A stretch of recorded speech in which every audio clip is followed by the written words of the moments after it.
पैसा सिर्फ नंबर नहीं है, ये सिर्फ स्प्रेडशीट नहीं है, ना ही फॉर्मूले और ना ही ज्यादा अक्लमंदी।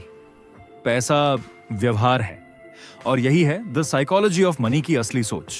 ये किताब जल्दी अमीर बनने की नहीं है, ये इस बात की है कि लोग पैसे के बारे में असल में कैसे सोचते हैं, कैसा महसूस करते हैं और कैसे व्यवहार करते हैं, और क्यों यही चीज बाकी हर चीज से ज्यादा मायने रखती है।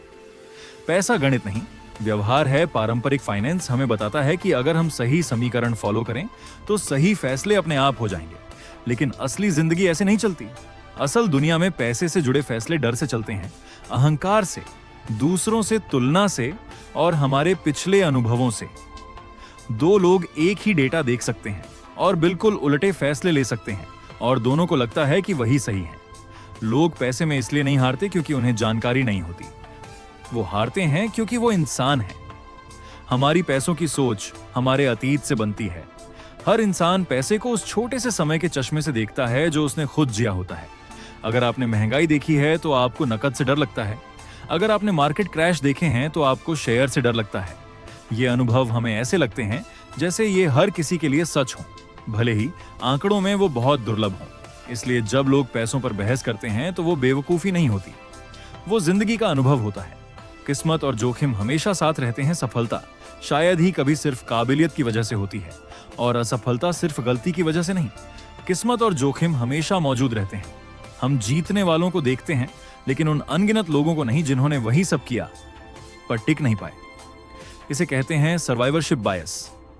एक अच्छा नतीजा हमेशा अच्छे फैसले का सबूत नहीं होता, और एक बुरा नतीजा हमेशा बुरे फैसले का नहीं। फैसलों को नतीजे से नहीं, प्रक्रिया से आंखें। कंपाउंडिंग असली सुपर पावर है। दौलत सीधी लाइन में नहीं बढ़ती, वो धीरे धीरे तेजी से बढ़ती है। समय होशियारी से ज्यादा जरूरी है। लगातार बने रहना जोर लगाने से बेहतर है। वॉरेन बफेट अचानक ज्यादा स्मार्ट होकर अमीर नहीं बने। उनकी ज्यादातर दौलत 50 की उम्र के बाद आई। कोई जादू नहीं, बस समय और कंपाउंडिंग। जिंदा रहना ही असली लक्ष्य है। अमीर बनना एक बात है, अमीर बने रहना दूसरी। सबसे बड़ा वित्तीय जोखिम खेल से बाहर हो जाना है। आपको परफेक्ट होने की जरूरत नहीं, बस टिके रहना जरूरी है। बर्बादी से हर हाल में बचिए। पैसे की असली कीमत है आजादी।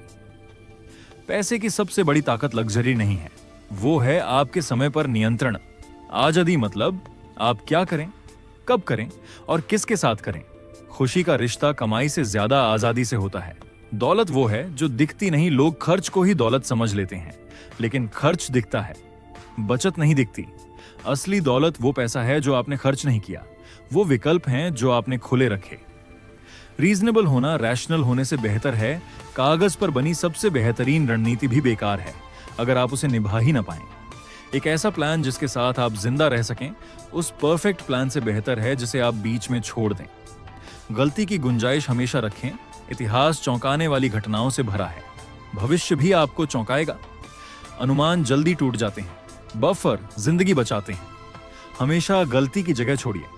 आप बदल जाएंगे। आज आप जो हैं 10 साल बाद वही नहीं रहेंगे। लचीलापन पछतावे से बचाता है।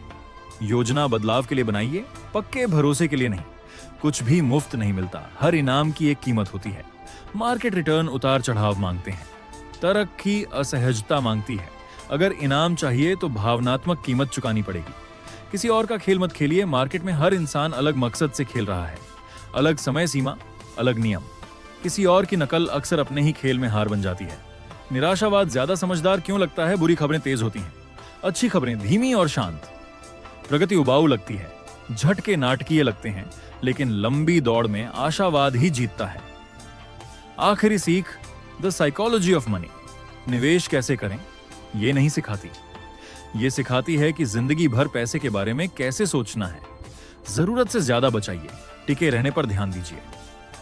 हर जगह बफर बनाइए, उतार चढ़ाव को स्वीकार कीजिए। दौलत को आजादी से मापिए, सामानों से नहीं। और सबसे जरूरी, खुद को समझिए, क्योंकि पैसों के फैसले कभी सिर्फ पैसों के नहीं होते, वो निजी होते हैं।